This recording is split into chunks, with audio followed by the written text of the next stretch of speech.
Hey everyone, it's Phil from New York, Max Rebo on the boards.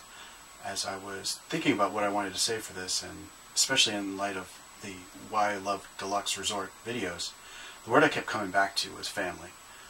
In those videos, a lot of the team members talked a lot about when they were kids and coming to the resorts and how their family brought them, and now that they're adults, they're bringing their families there. And it really made me think about how the role that Disney can have on family memories and that family can have on Disney memories.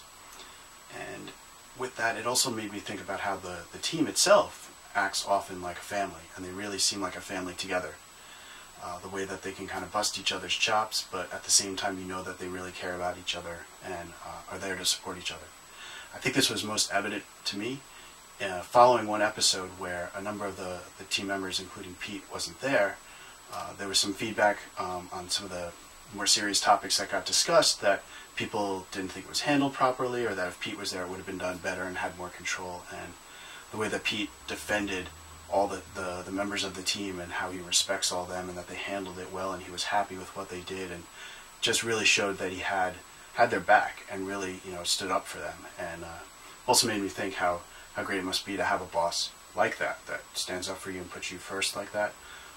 Not to mention a boss who wants you to makes you go to the parks 2 days a week and takes you out to Disneyland.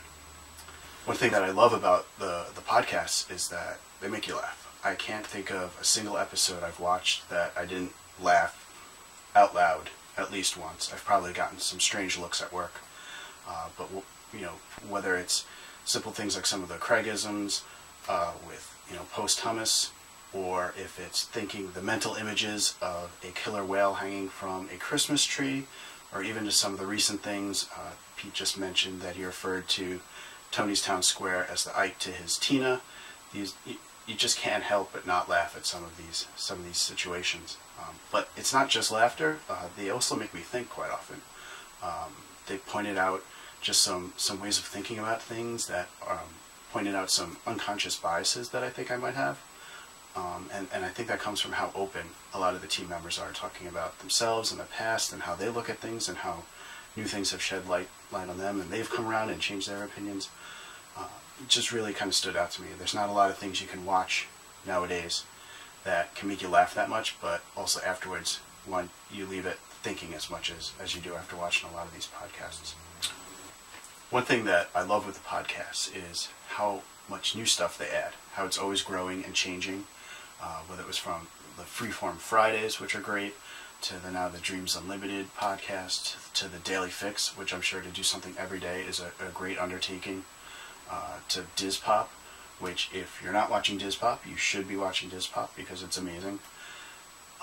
It's just amazing the level of content and the quality that is coming out. I think some of the recent Disneyland videos are just amazing, and just really appreciative for the audience to see the quality and the diversity of the shows that are out there. There really is pretty much something for everyone. And speaking of quality and quantity, I did want to make special mention that give a shout out to the producers, Craig, Rhino, and Oliver Queen.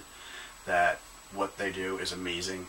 I really can't imagine how they're turning around so much stuff they have, and I know people recognize it, but it really is really appreciated, and just the quality is out of this world, and just want to make sure that was known. So happy 10th anniversary. I would wish you 10 years more, but that's not really true because I wish for more than 10 years. It'd be crazy to think how much will be different then, but I'm sure the podcast and the team will grow with any changes that come along, and I'm just really happy to be a part of the celebration. And again, happy anniversary. Thanks for everything.